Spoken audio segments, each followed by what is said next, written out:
اعوذ باللہ من الشیطان الرجیم بسم اللہ الرحمن الرحیم اللہم کل ولیک الحجۃ ابن الحسن صلواتک علیہ وعلی آبائہ فی ہذہ الساعۃ وفی کل ساعۃ ولیاً وحافظا وقائدا وناصرا ودلیلا وعینا حتی تسکنہ ارضک طوعا وتمتعہ فیہا طویلا برحمتک یا ارحم الراحمین اما بعد فقد قال الرحمن فی القرآن بسم اللہ الرحمن الرحیم یا ایہا الذین آمنوا کتب علیکم الصیام کما کتب علی الذین من قبلکم لعلکم تتقون۔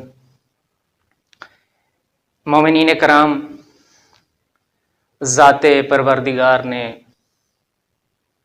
اپنی لا ریب و بے عیب کتاب کے اندر روزے کا تذکرہ کر کے ایمان والوں کو مخاطب کیا اور فرمایا، اے ایمان والو، اے صاحب ایمان،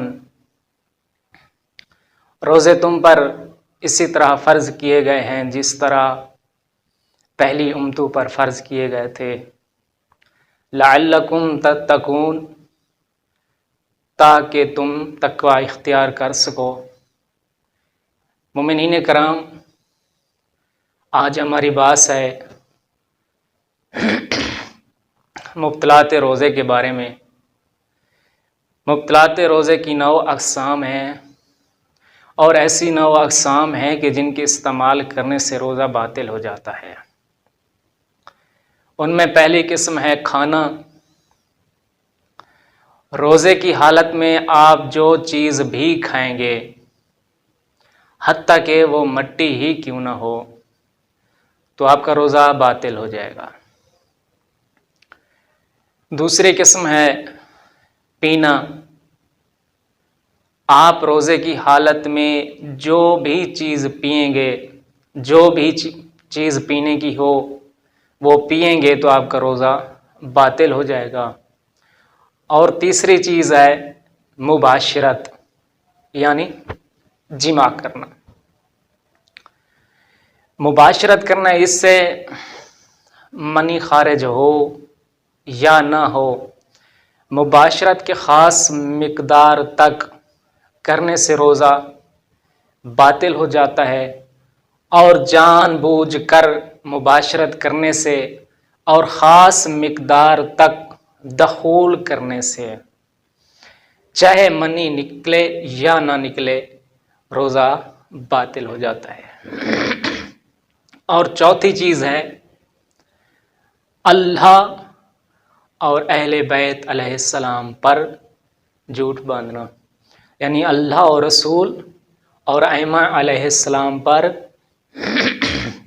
جھوٹ باندھنا، کہ مثلاً ایک خطیب ہے یا کوئی اور شخص ہے، دنیا دار ہے، وہ جو چیز بیان کر رہا ہے وہ کہتا ہے کہ یہ جو چیز میں مثلاً بیان کر رہا ہوں یہ قرآن میں ہے یا معصوم کا فرمان ہے، حالانکہ وہ قرآن میں بھی نہ ہو جو چیز خطیب بیان کر رہا ہے، اور معصوم کا فرمان بھی نہ ہو، چاہے یہ دینی امر ہو یا دنیاوی امر ہو، تو اللہ اور اہل بیت علیہ السلام پر جھوٹ باندھنا، اس سے بھی روزہ باطل ہو جاتا ہے۔ اور پانچویں قسم ہے غلیظ غبار اور دھواں حلق تک لے جانا۔ مثلاً کسی چیز کو آگ لگی ہوئی ہے اور اس سے غلیظ دھواں ابھر رہا ہے، اور انسان اس کے قریب جائے اور انسان کی کیفیت ایسی ہو جائے، اسے محسوس ہو جائے کہ یہ جو دھواں ہے یہ غلیظ ہے، اور ایسی غبار یعنی ایسی ہوا جس میں مٹی شامل ہو، یہ دونوں چیزیں غلیظ دھواں اور غبار، یہ دونوں چیزیں روزے کو باطل کر دیتی ہیں۔ اور چھٹی قسم ہے جان بوجھ کر صبح تک مجنب رہنا۔ ایک شخص ہے، اسے رات میں غسل جنابت اس پہ واجب ہوا ہے اور صبح تک جان بوجھ کر اس نے غسل نہیں کیا۔ اگر جان بوجھ کر صبح تک اس نے غسل نہیں کیا، ایک ہی حالت میں رہا ہے اور صبح کے بعد غسل کر کے اس کا روزہ مکمل نہیں ہو سکتا اور اس کا روزہ درست نہیں ہے۔ ہاں، اور اس پر روزے کی قضا اور کفارہ دونوں واجب ہیں۔ ساتویں قسم ہے منی کا خارج ہونا، یعنی منی نکالنا، چاہے مرد ہو یا عورت ہو، یہ دونوں کے لیے یہی حکم ہے کہ جو منی نکالیں گے عمدن یعنی جان بوجھ کر، اور اس سے روزہ باطل ہو جاتا ہے۔ یعنی جان بوجھ کر منی نکالیں گے تو اس سے روزہ باطل ہو جاتا ہے اور ان پر کفارہ بھی واجب ہے۔ آٹھویں قسم ہے مائع چیز سے حقنہ کروانا۔ حقنہ ایک ایسا عمل ہے جو پیٹ یا معدے کی چیزیں جو ہضم نہیں ہوتی ان کو باہر نکالنے کے لیے یہ ایک میڈیکل کا پروسیس ہے۔ اگر وہ سیال چیز سے پانی ڈالتے ہیں، مثلا صفائی کرتے ہیں، تو اس سے روزہ باطل ہو جاتا ہے۔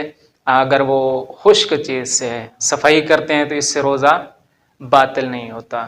اور نویں قسم ہے الٹی کرنا، یعنی قے کرنا، یعنی انسان جان بوجھ کر اپنی ایسی کیفیت بنائے اور اسے الٹی آ جائے تو اس سے روزہ باطل ہو جاتا ہے۔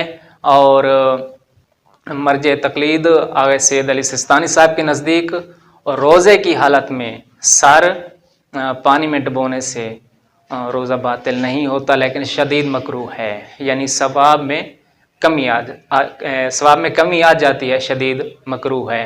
اور باقی تمام مراجع اعظام کے نزدیک اگر آپ اپنا سر پانی میں ڈال دیتے ہیں اور پانی میں اپنا سر ڈبو دیتے ہیں تو اس سے روزہ باطل ہو جاتا ہے۔ باقی انشاءاللہ کفارے کے احکام کل بیان کریں گے انشاءاللہ۔ والسلام علی من اتبع الہدی ورحمۃ اللہ وبرکاتہ۔